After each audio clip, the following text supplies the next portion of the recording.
Hello and welcome back. And if this is your first time here, welcome. You are not late. You are not behind. You are exactly where you need to be. Before we begin, let me ask you something. No pressure. No judgment. Just honesty. Why is it that you understand English when you read it, but when it's time to speak, your mind suddenly goes empty? Why do you know the words, but they disappear at the exact moment you need them? Why does learning English feel heavy, stressful, and exhausting instead of natural and alive? Why have you studied grammar for years, watched videos, memorized vocabulary, and still feel afraid to open your mouth?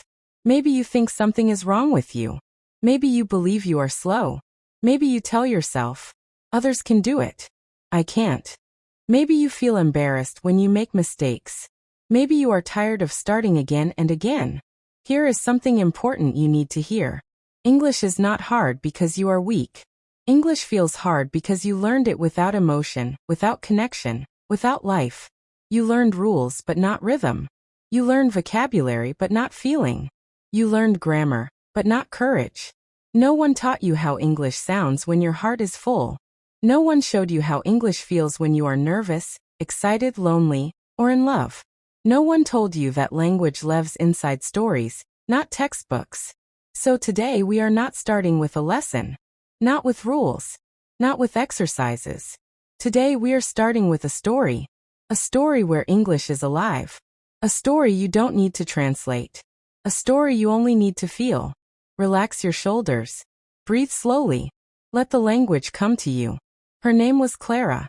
Clara did not hate English. She hated how English made her feel small. She had studied it for almost 7 years. 7 years of classes, notebooks, exams, and teachers correcting her sentences with red ink. 7 years of knowing the rules and still being silent. She could read articles. She could understand movies with subtitles. She could even explain grammar to others. But when someone spoke to her in real life, her chest tightened. Her heart raced. Her mind froze. Words that existed a second ago disappeared like smoke. Clara worked at a small library in a quiet town. Every day was the same. Books. Silence. Routine. Until one afternoon, everything changed. A man walked into the library, holding a travel guide and looking lost. "Excuse me," he said gently in English. "Do you have books about local history?" Clara felt the familiar fear rise inside her. She understood him. Every word. Clear as day. But her mouth stayed closed. Seconds passed. Too many seconds. "Yes," she finally said, her voice low and uncertain. "This way." 2 words. That was all she could give. The man smiled. "Thank you," he said. "I'm Alex." "I'm Clara," she replied. Her accent was strong. Her sentence incomplete. But Alex didn't flinch. He didn't correct her. He didn't rush her. He followed her to the history section, asking simple questions along the way. "How long have you worked here? Do you like this town? Is it always this quiet?" Clara answered carefully, choosing the safest words she knew. "Yes. 3 years. Yes. It is calm. Usually quiet." Inside she was screaming. She wanted to say more.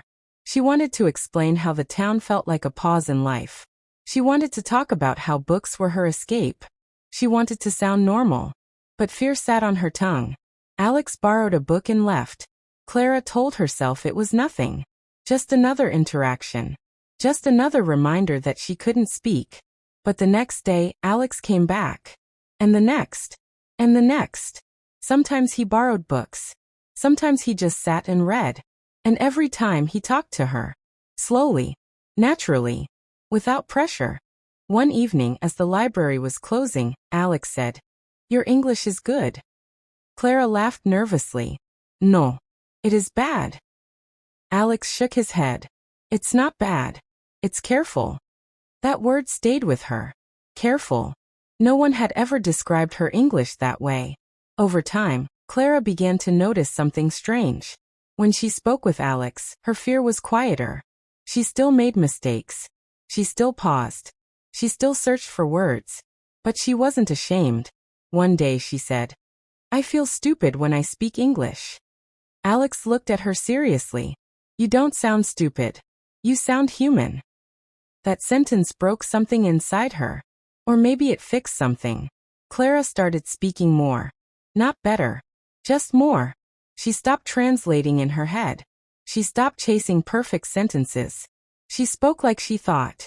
Simple. Honest. Messy. I am tired today. This book makes me sad. I don't know how to explain. And every time, Alex listened. Real listening. Not waiting for mistakes. Not judging.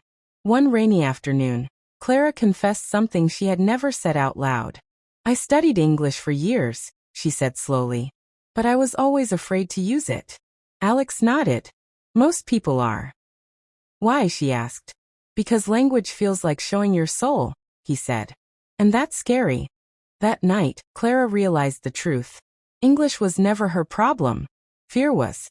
Fear of sounding wrong. Fear of being judged. Fear of not being enough. Weeks passed. Then months. Their conversations grew deeper. They talked about dreams. About loneliness. About leaving and staying. And without noticing, Clara was speaking. Not fluently. Not perfectly. But freely. Then one day Alex didn't come. Days passed. The chair across from Clara stayed empty. Finally, she received a short note. I have to leave. New job. New city. Thank you for the stories. You speak more than you think. Clara held the note for a long time. She felt sadness. But also something else. Strength. Because even after Alex left, English stayed. Not as fear, but as a bridge. She began speaking to strangers. Asking questions. Making mistakes. Laughing at them. English stopped being a test. It became a tool.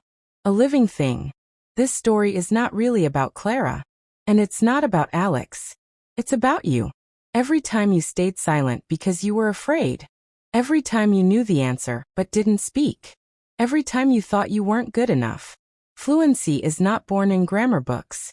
It is born in moments. In emotions. In stories. You don't need perfect English. You need courage.